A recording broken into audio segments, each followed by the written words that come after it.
안녕하세요. 이제 제 2강을 시작해 볼 텐데요. 지난 시간에 어떤 내용으로 이야기 나눴는지 잠깐 기억해 볼까요? 네, 이제 본격적으로 2강을 시작해 볼까요? 먼저 그림을 한 장 보겠습니다. 독일의 마티아스 그리네발트의 그림 중 일부인 십자가 처형입니다. 기독교인이든 아니든 십자가에 달리신 이러한 예수님의 모습을 한 번쯤은 본 적이 있을 것입니다. 그림을 한번 자세히 들여다볼까요? 어떤 것들이 보이나요? 양쪽 손은 못으로 뒤에 십자가 모양의 나무판에 박혀 있고 고개는 축 늘어진 모습입니다. 옆구리에는 날카로운 것에 찔려 피가 흐르고 발에도 못이 박혀 있는 것이 보입니다. 나사렛 예수, 유대인의 왕이라는 표식이 위에 걸려 있고 얼굴 부분을 자세히 보시면 날카로운 가시로 된 왕관을 쓰고 있지요. 예수님을 조롱하는 면류관이죠. 몸 여기저기가 긁히고 가시가 박힌 모습이고 얼굴은 고통스러움에 일그러져 있네요. 십자가형은 고대 로마의 사형 방법 가운데 하나였습니다. 십자가형을 받게 되면 형을 집행하는 장소까지 십자가를 짊어지고 가서 형벌을 받게 되어 있었기 때문에 예수님은 골고다 언덕까지 십자가를 지고 걸어가시면서 로마군 병사들의 채찍을 맞으셔야 했다고 합니다. 옷도 입지 못한 채로 오전부터 오후까지 긴 시간을 매달려 있어야 했고 돌아가신 뒤에는 로마 군인들이 옆구리에 창을 찔러 사망 여부를 확인했다고 하지요. 그림으로 당시 상황을 가늠해 보는 것만으로도 마음이 무거워집니다. 예수님은 누구인가요? 왜 이 세상에 오셨을까요? 정말로 이렇게 십자가에 돌아가시기 위해 오신 걸까요? 만약 예수님이 계속 살아서 공적인 생애를 이어가셨다면 어떻게 되었을까요? 그랬다면 그 후의 역사는 어떤 이야기들로 채워졌을까요? 이런 궁금증을 가지고 시작해 보도록 하겠습니다. 태초에 하늘 부모님에게는 꿈이 있으셨지요. 하늘 부모님을 닮은 자녀로서 한 남자와 한 여자를 낳으시고 그들이 잘 성장하여 하늘 부모님을 닮은 참 부모가 되면 그 자녀들과 함께 한없는 사랑을 주고받으며 영원한 기쁨과 행복을 누리는 세상을 이루는 것이었습니다. 그런데 인간은 선악과를 따먹지 말라 하신 하늘 부모님의 계명을 어기고 타락하고 말았습니다. 하나뿐인 아들, 딸이 돌이킬 수 없는 죄악의 길로 나아갈 때 하늘 부모님은 어떤 마음이셨을까요? 자동적으로 성장하는 만물과 달리 다시 말해서 하늘 부모님의 작품이 아니라 자녀이기 때문에 인간이 하늘 부모님을 닮아 스스로 성장하여 온전히 사랑함으로써 참된 부부, 참 부모가 되기를 바라며 기다리고 또 기다려야만 했던 하늘 부모님은 어떤 심정이셨을까요?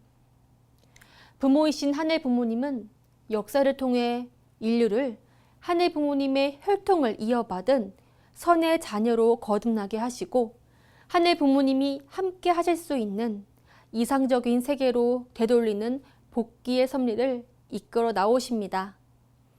하늘 부모님께서는 다시금 스스로 성장하여 온전히 사랑함으로써 참 부모가 될 하나뿐인 아들, 즉 독생자와 하나뿐인 딸, 독생녀를 탄생시키기 위한 섭리를 이끌어 나오신 것입니다.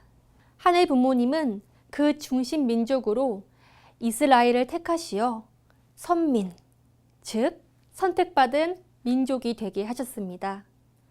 그 과정에 성경에 등장하는 여러 인물들의 믿음과 희생, 그리고 고난의 역사가 있는데요. 기독교인이 아니라도 한 번쯤은 들어보기도 했을 이름이지요. 아브라함과 이삭과 야곱의 3대를 거쳐서 하나뿐인 아들과 딸을 보내기 위한 토대를 조성하십니다. 아브라함을 믿음의 조상이라고 부르잖아요. 이 아브라함이 100세가 되어 어렵게 얻은 아들 하나가 있는데 이삭입니다.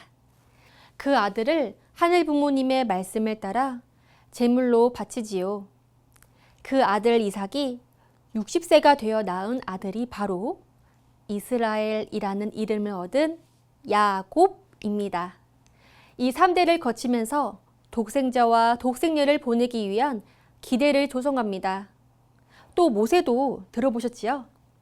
홍해라는 바다를 가르고 이집트에서 노예로 살았던 이스라엘 민족을 탈출시키잖아요. 그런 말할 수 없는 오랜 고난의 역사를 통해서 하늘 부모님은 이스라엘을 선민으로 출발하게 하셨습니다. 그렇게 4천년의 복기 섭리를 거쳐 하늘 부모님은 마침내 하늘 부모님의 혈통을 이어받은 독생자를 탄생케 하시는데요. 그분이 바로 우리가 처음에 함께 보았던 그림 속의 예수님이십니다. 예수님의 탄생 이야기는 아주 유명하죠. 우리나라는 예수님의 성탄일인 크리스마스를 국경일로 정하고 있기 때문에 기독교인이 아니더라도 예수님의 탄생과 관련된 내용을 자연스럽게 여러 기회를 통해 접할 수 있는데요. 흔히 알고 있는 이야기는 요셉이라는 약혼자가 있었던 처녀 마리아가 성령으로 잉태한 예수님을 베들레헴의 한 마국간에서 출산하였는데 양떼를 지키던 목자들에게 한밤중에 천사들이 나타나 예수님의 탄생을 알리고 또 하늘의 별을 따라온 동방박사, 우주의 천체와 별을 연구하던 동방박사가 아기 예수께 경배하고 3가지 예물을 드렸다는 정도의 내용입니다. 그런데요, 사실은 이러했습니다. 하늘 부모님께서는 예수님의 어머니가 될 마리아와 당시에 가장 명망 있는 제사장이었던 사가랴를 택하시고 역사하시어 그들 사이에서 독생자 예수님이 탄생하게 하셨습니다. 당시에 제사장이라는 직책은요, 단순히 종교 지도자일 뿐만 아니라 사회적으로도 권위를 가졌는데요. 그 중에서도 사가랴는 의인이라는 칭송을 받던 인물이었어요. 사가랴뿐만 아니라 그의 아들도 어마어마한 인물이었는데요. 당시 유대 사람들이 혹시 당신이 우리가 기다리던 그 메시아가 아니냐고 물을 정도로 존경받았던 수도자, 세례 요한이었습니다. 사가랴가 이 세례 요한을 낳을 때요, 아기를 잉태할 것이라는 천사의 계시를 믿지 않았다가 말을 하지 못하게 돼요. 그렇게 아들이 태어나고 이름을 지을 때까지 말을 못하다가 요한이라고 하라라는 글을 쓰고 나서야 입이 열리는 기적이 벌어집니다. 그 소식이 당시 온 유대 사람들에게 퍼졌다고 하니까요. 세례 요한에 대한 관심과 신임이 어느 정도였을지 짐작해 볼 수 있지요. 그런 세례 요한과 사가랴, 그리고 예수님의 잉태를 증거했던 사가랴의 아내 엘리사벳까지 하늘 부모님께서는 이렇게 유대 민족이 믿고 따를 수 있도록 철저히 준비를 하고 계셨던 거예요. 누구를 위해서? 예수님을 위해서. 하늘 부모님께서는 독생자로 탄생하신 예수님이 성장해서 하늘 어머니의 형상을 닮은 독생녀를 맞아 온전히 하늘 부모님을 닮은 참 부부가 되고 참 부모가 되어 하늘 부모님의 꿈을 이루어드리는 참 부모 이상을 이루기까지 보호받을 수 있는 울타리를 준비하셨던 것입니다. 사가랴 가정은 하늘 부모님께서 택하신 가정으로서 최후까지 예수님께 그런 울타리가 되어드려야 했습니다. 하늘 부모님의 독생자이자 메시아로 예수님을 모시고 유대 민족으로 하여금 그런 예수님을 믿고 따르도록 인도하는 책임을 해야 했지요. 그런데 어떻게 되었을까요? 사가랴도 엘리사벳도 세례 요한도 예수님을 하늘 부모님의 아들로 증거하기만 했을 뿐 예수님의 곁에 끝까지 함께하지 않았습니다.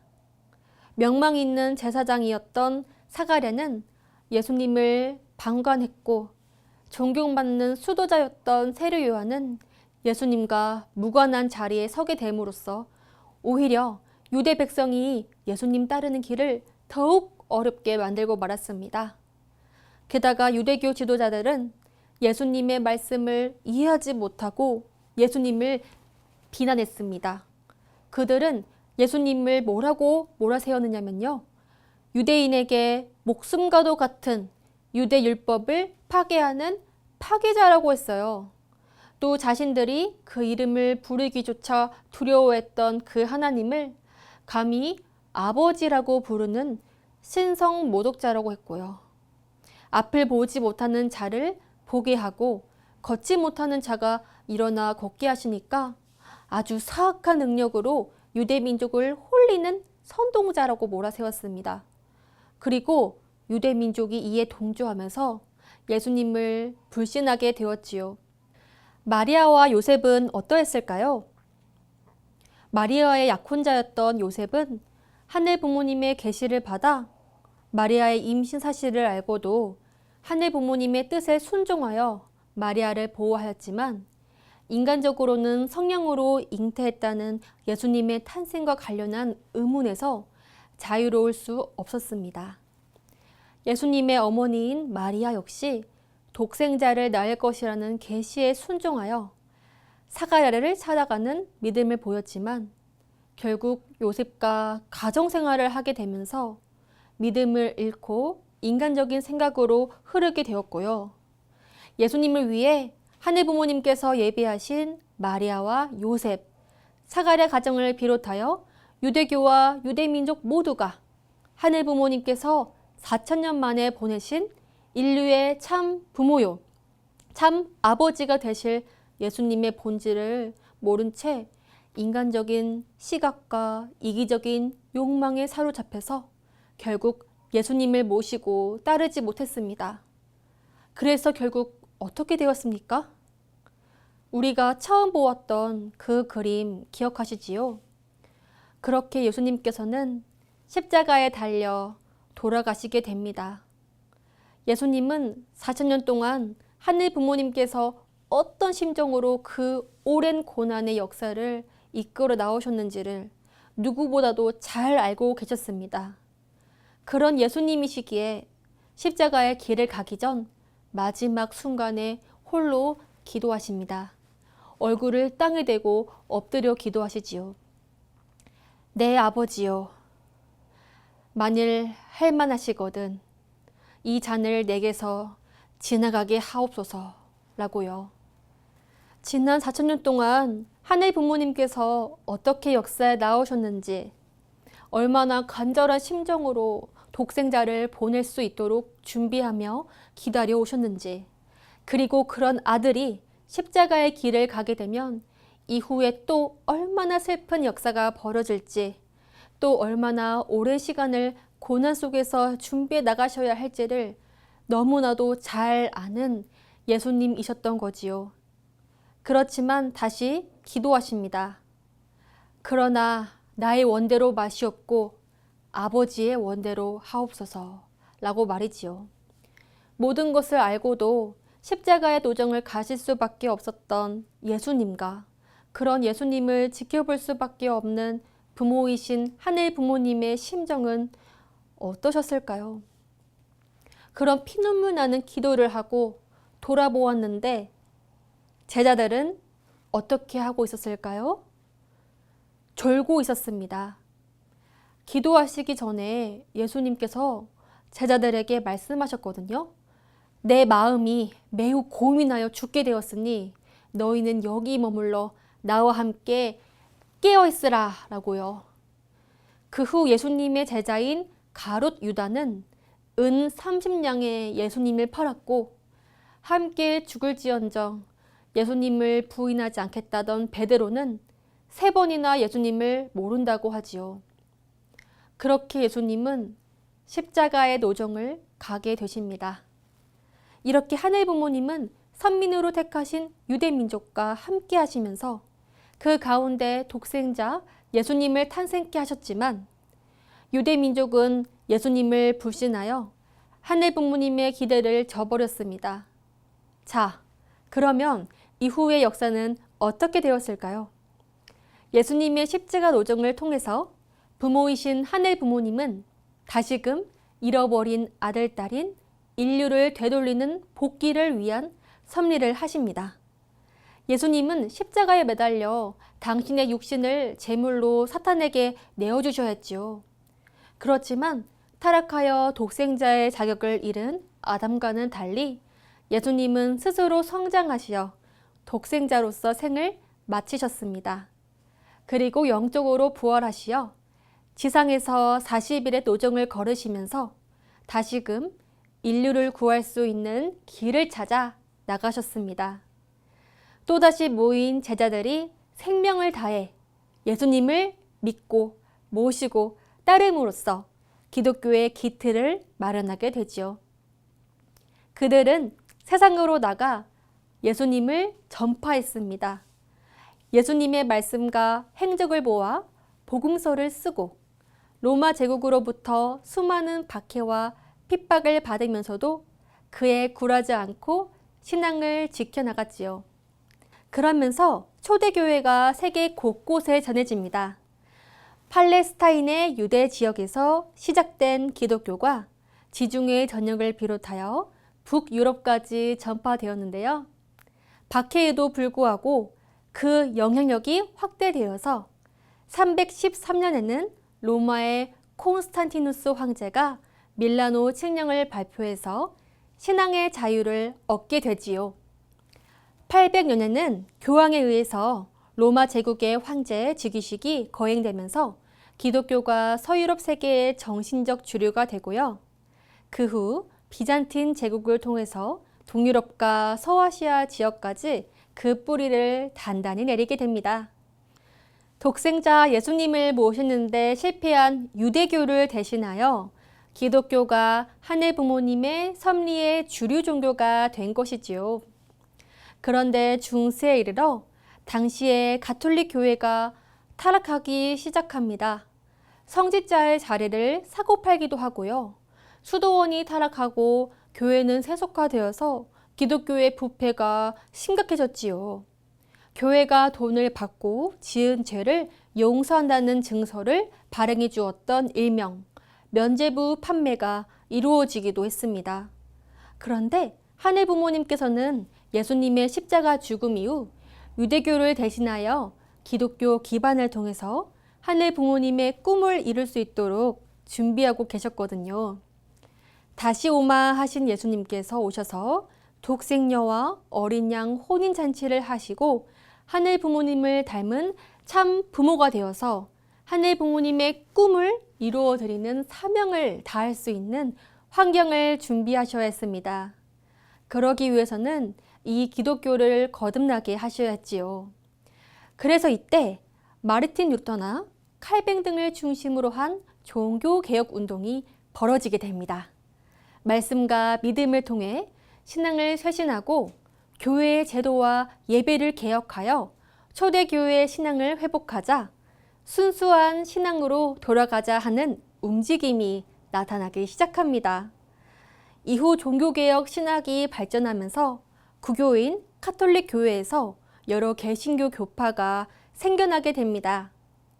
종교개혁 이후 개신교를 따르는 이들은 여전히 가톨릭 교회가 주류를 차지했던 유럽에서 많은 핍박을 받았습니다. 그런 그들 중에서 청교도들이 신앙의 자유를 얻기 위해서 신대륙을 찾아 떠났고 그들이 정착한 곳이 바로 다들 알고 계시는 것처럼 미국입니다. 1620년 청교도들이 미국으로 건너가게 되는데요. 가장 먼저 하늘 부모님을 모시는 성전을 짓고 이어서 학교를 세운 다음에야 자신들이 살 집을 지었다고 하지요. 오늘날 미국 화폐에도 여전히 남아있는 우리는 하나님을 믿습니다. In God we trust 라는 고백을 통해서도 당시에 그들의 신앙을 확인할 수 있습니다. 200년 전 종교개혁의 정신을 계승하고 기독교 신상을 쇄신하고자 했던 청교도에 의해 세워진 미국은 2차 세계대전을 거치면서 전 세계의 영향력을 행사하는 선도 국가가 되었습니다. 예수님 당시에 유럽을 넘어 북아프리카와 페르시아, 이집트까지 그 영향력을 행사했던 로마 제국과 같은 입장이 된 것이지요. 독생자와 독생녀를 맞이하여 하늘 부모님의 꿈을 이루어 드리는 데 기여해야 할 사명이 있었던 것입니다. 이런 미국의 영향력 아래 기독교 신앙 역시 전 세계로 빠르게 확산되었습니다.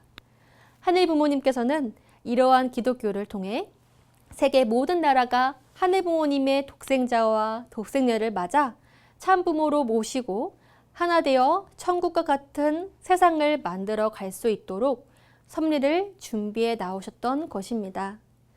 예수님 이후 2000년의 기독 역사가 이렇게 흘러온 것이죠. 지금까지 최초의 인간인 아담과 해와의 타락 이후 이스라엘 민족을 선택하시고 예수님을 보내기까지의 4000년, 그리고 예수님 이후 2000년의 역사를 살펴보았습니다. 예수님의 생애는 마리아와 요셉, 사가랴 가정과 유대 민족의 실패 속에서도 독생자로서 하늘 부모님의 꿈을 이루어 드리기 위해 걸어가신 귀한 노정이었습니다. 그런 예수님의 십자가 노정과 그 모습을 바라보시는 하늘 부모님의 심정에 마음이 무거워지기도 했지요. 그러나 예수님은 제자들 앞에 다시 오마 하고 약속하셨고 성경은 그때가 되면 독생녀를 찾아 참부모의 이상을 완성함으로써 하늘 부모님의 꿈을 이루실 것임을 어린 양 혼인잔치라는 말로 예언하고 있습니다.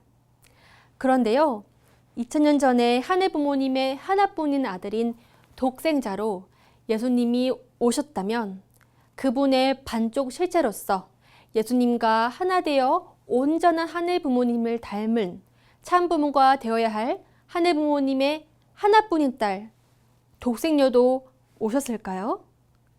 그분은 누구이시며 언제, 어디로, 어떻게 오셔서 다시 오마 하신 예수님과 어린 양 혼인잔치를 하신다는 것일까요?